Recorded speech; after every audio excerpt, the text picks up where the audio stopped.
So let me stop there for a second. That's my quick tip for you today. Focus on the seller, on the homeowner. That's the goal for you. You just got to build a rapport with that person. Listen to what their pain points are or what their issues are, because you are there to solve their problem. Hey guys, Enes, Whiteacre Properties. Welcome to another episode of our 12 video series. Today we're going to focus on how to set up a seller appointment and how to prepare for that seller appointment.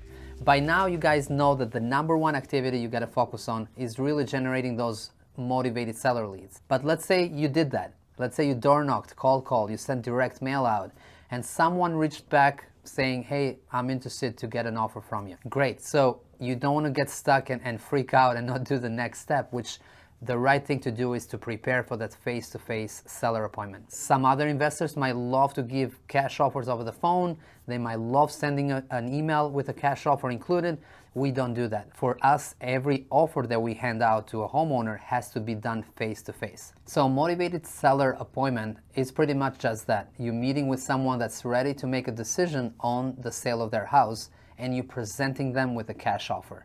And again, ideally, you guys want to do that face-to-face, sitting down in their kitchen or living room and give them a cash offer. Being prepared for the seller appointment is going to make a huge difference if your offer is going to be accepted or not, and also how you're going to rank compared to a different competitor of yours that's going to show up. So if you have done your research, if you go and you are presentable, if you build rapport, those are things that are going to set you apart from the other person that's going to walk into somebody's house to present them with a cash offer. So how do we prepare for the appointment? Number one is you need to have a rough idea what you can offer. For us at Whiteacre, when we go on seller appointments, we're looking at comparable sales. We want to know exactly what's sold in the neighborhood, and we are running the 70% rule. If you guys don't know what that is, check out the video above. We've done a couple of videos about our 70% rule, but that is the formula that we use all the time. So we look for comps, we plug those numbers into the 70% rule, and we get a general idea what we can offer. Now, the repairs is something that we don't know about because we haven't been at the house yet. But we go on Google, we do a search of the exterior to see what the house looks like. And also sometimes the homeowner, the seller, will tell us on the phone of the property condition. They might say something like, I need a new roof, or it needs everything, or this house is a tear down. So based on that feedback, then you can run your repairs numbers even before going on the seller appointment. Number two, have contracts in your car. You never know when you're going to meet with somebody and you're going to need a contract, and you want to be ready and prepared to sign a deal. Fill out the forms, keep it in your car. At any given point, have 10, 15, 20 of those just to be sure. I remember I lost a deal in Wayland. I went on the seller appointment and I didn't have contracts, so we just had a verbal deal with them. And when I was ready to sign and I emailed the contract over, they had got an offer from the neighbor. So I missed on that deal. Guys, if I had gone on that appointment with the contract filled out, ready to be signed on the spot, I would have bought that property, would have made a lot of money on it. So learn from my mistakes, be prepared, go with a contract every single time.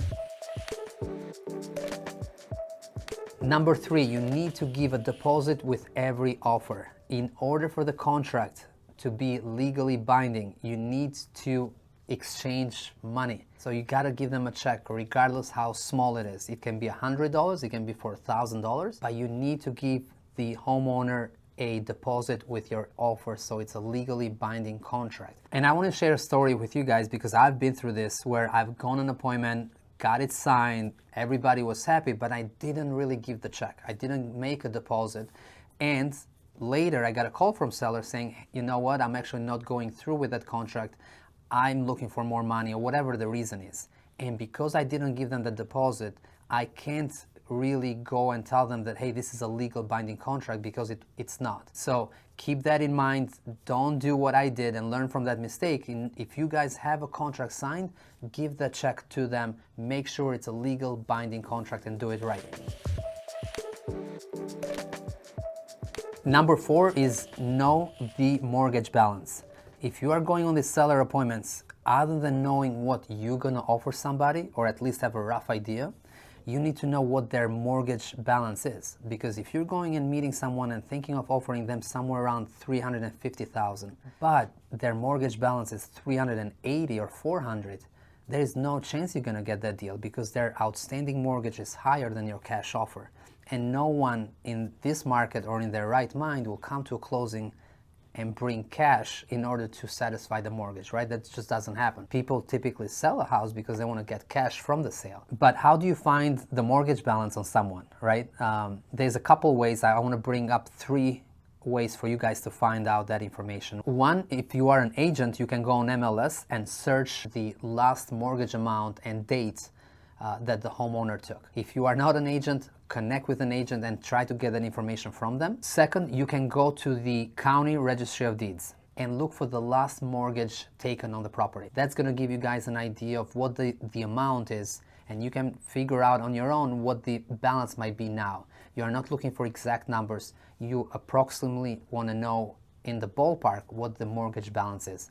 And the third thing I would mention, guys, is go to a website like Propstream.com. We use Propstream quite a bit for building our direct mail list or for finding out what the mortgage balance is. And you just go and search by address, and it will give you the mortgage date and the last mortgage amount. So you can figure out on your own what the ballpark mortgage balance is. So guys, those are the 3 ways that we use to find a ballpark number on the mortgage balance. Sometimes you can ask the homeowner directly what that mortgage balance is, but we don't like doing that over the phone. Again, we are trying to prepare for the appointment, so these are things that we're doing before meeting them face to face.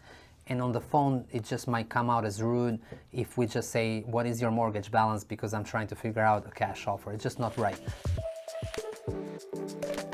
So guys, now that you know and have a rough idea what you can offer, you have the contracts in the car, you have a check for deposit, and you also did your research on the mortgage balance, or at least have a rough idea on that, you got to do a drive-by. So that's the last and final step. You got to get comfortable with the house, at least from the exterior. You got to know the street. You got to be comfortable and look at the neighborhood. So do a drive-by before going to that seller appointment. Now, we do all these steps, and you might be wondering, like, why do I have to do all this work? You got to do all this work before the seller appointment, because once you are there, sitting down with the homeowner or going through the house, you are prepared. And you are not just gonna focus on the house at that point, you're gonna focus on the homeowner. So let me stop there for a second. That's my quick tip for you today.